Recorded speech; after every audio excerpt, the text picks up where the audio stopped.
There is mass extreme poverty all over the world.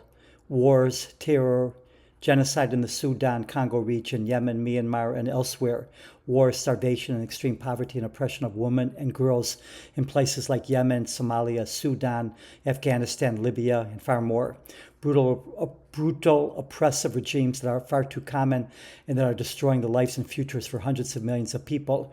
Corruption that is widespread, exploited foreign workers in places like Qatar, widespread persecution of religious minorities in Islamic nations where religious minorities still exist, child marriage, slavery, massive destruction to the environment, dying and dead coral reefs and oceans, destroyed rainforests, plastics and poisons everywhere, ocean acidification, an overheating planet, and far more. No protest and virtually no concern for any of that because there is no Jew or Israel to blame. Almost the entire Middle East, North Africa, much of South Asia, and elsewhere have been colonized and conquered by invaders that often used and still use violence and terror to spread their religion. The slave trade by Arab colonizers and the Ottomans continues to be ignored. Slavery still exists in certain Islamic nations. Only in tiny Israel are Jews the majority population.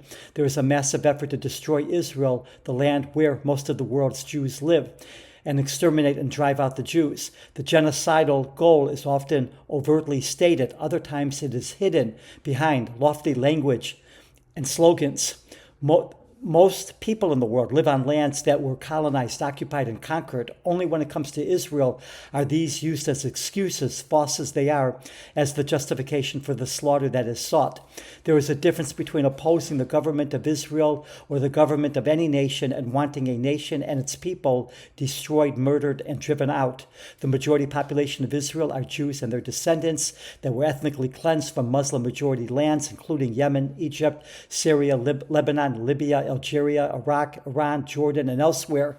Many are those that tell these Jews they must leave and go back to Europe, a place from where they never came, while they themselves live on lands that were stolen, conquered, occupied, and colonized.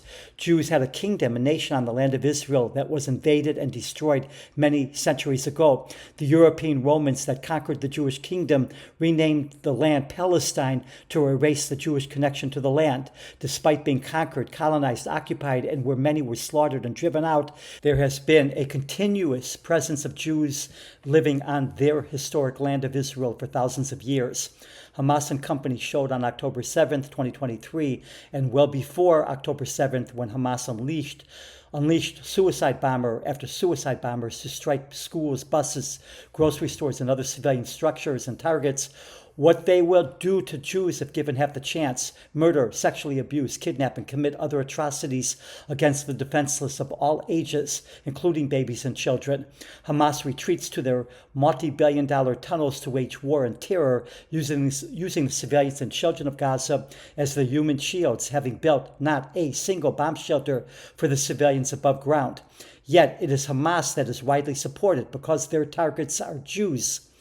For all of the other terror organizations and regimes, including the IRGC, Boko Haram, ISIS, Al-Shabaab, Allied Democratic Forces, RSF, Hezbollah, Al-Qaeda, Taliban, North Korea, and the rest, the slaughter, mass sexual abuse, kidnapping, and other atrocities that they commit rarely receives a response because without Jews or Israel to blame and demonize, the Jew-hating crowd is silent.